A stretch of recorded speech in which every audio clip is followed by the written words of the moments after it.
مدارس کی نصاب میں تبدیلی اور سرکاری امداد ناقابل قبول۔ دیوبند میں کل ہند رابطہ مدارس اسلامیہ کے اجلاس میں مولانا سید ارشد مدنی کا اعلان، مدارس کسی بورڈ سے ملحق نہیں ہوں گے، مدارس کے معیار تعلیم کو سرکار نہیں ہم بہتر کریں گے۔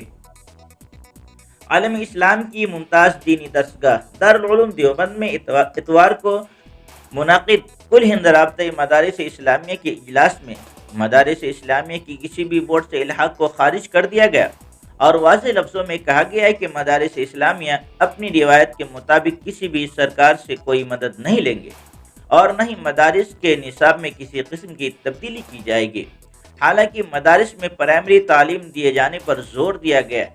دارالعلوم دیوبند کا یہ موقف اتر پردیش حکومت کی جانب سے مدارس کے حالیہ سروے میں دارالعلوم دیوبند سمیت غیر سرکاری مدارس کو غیر تسلیم شدہ قرار دینے کی خبر آنے کے بعد سامنے آیا ہے۔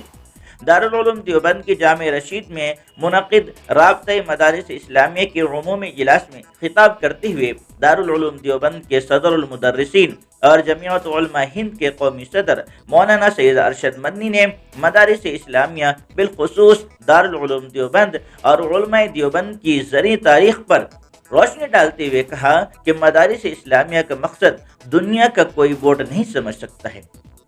یہ مدارس 1866 عیسوی سے خالص مسلمانوں کے چندے پر چل رہے ہیں اور قوم ان مدرسوں کا بھاری بھرکم بجٹ اٹھا رہی ہے۔ اس لیے یہ علاج سرکاری امداد یا کسی بورڈ کے الحاق جیسے مطالبات کو یکسر خارج کرتا ہے۔ اجلاس میں کلیدی خطاب کرتے ہوئے مولانا سید ارشد مدنی نے مدارس کی کسی بھی بورڈ سے وابستگی کی مخالفت کی اور کہا کہ دنیا کا کوئی بھی بورڈ مدارس کے قیام کے مقصد کو نہیں سمجھ سکتا، لہذا کسی غیر سرکاری مدرسہ کا بورڈ میں شامل ہونے کا کوئی فائدہ نہیں ہے۔ جو اس میں شامل ہوئے ہیں ان کے نتائج بھی اچھے نہیں ہوئے۔ انہوں نے دو ٹوک کہا کہ مدارس کو کسی حکومتی مدد کی ضرورت نہیں ہے۔ ملک بھر سے آئے ہوئے ہزاروں منتظمین مدارس سے خطاب کرتے ہوئے جمعیت علماء ہند کے سربراہ مولانا سید ارشد مدنی نے کہا کہ ملک کی آزادی میں دارالعلوم دیوبند اور علماء کرام نے بنیادی کردار ادا کیا ہے۔ در حقیقت اس وقت مدارس کے قیام کا مقصد ملک کی آزادی بھی تھا۔ انہوں نے کہا کہ مدارس کے لوگوں نے ہی ملک کو آزاد کرایا جو اپنے ملک سے بے پناہ محبت کرتی ہیں، لیکن افسوس کہ آج مدارس ہی پر سوالیہ نشان لگائے جا رہے ہیں اور مدارس والوں کو دہشت گردی سے جوڑنے کی مذموم کوششیں کی جا رہی ہیں۔ انہوں نے کہا کہ ہر مذہب کے لوگ اپنے مذہب کے لیے کام کرتے ہیں، پھر ہم اپنے مذہب کی حفاظت کیوں نہ کریں؟ انہوں نے کہا کہ معاشرے کے ساتھ ساتھ ملک کو بھی مذہبی لوگوں کی ضرورت ہے۔ بعد ازیں میڈیا اہلکاروں سے گفتگو کرتے ہوئے مولانا ارشد مدنی نے کہا کہ مدارس اسلامیہ کا معیار تعلیم کیسے بہتر ہوگا، اس کا فیصلہ سرکار نہیں بلکہ ہم کریں گے۔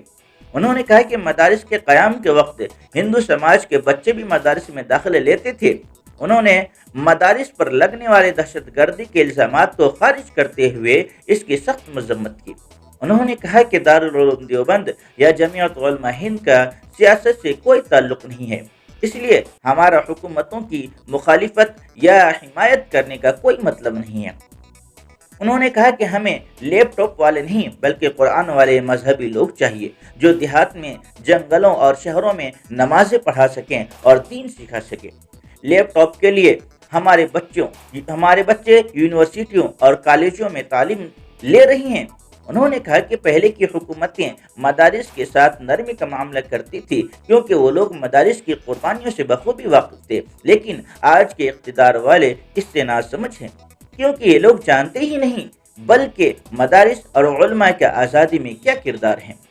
انہوں نے مدارس کو غیر قانونی قرار دینے والی میڈیا رپورٹروں کو سخت مذمت کی اور کہا کہ مدارس پورے طریقے سے قانونی اور آئینی دائرے میں چلتی ہیں۔ انہوں نے سروے کے حوالے سے کہا کہ سروے میں یو پی سرکار کا رویہ ٹھیک تھا۔ ہمیں سروے یا سرکار کے رویے سے کوئی شکایت نہیں ہے۔ انہوں نے اپنی بات دہراتے ہوئے کہا کہ مدارس کے دروازے سبھی کے لیے کھلے ہیں جہاں بچوں کو مذہب اور انسانیت کا درس دیا جاتا ہے۔ مولانا نے ملک میں برسر اقتدار حکومت پر طنز کرتے ہوئے کہا کہ آج دارالعلوم دیوبند کے تعمیراتی کاموں پر پابندیاں لگائی جا رہی ہیں، جبکہ اس سے پہلے کسی کو تعمیر کی ایک اینٹ بھی رکھنے کی اجازت نہیں لینی پڑتی تھی۔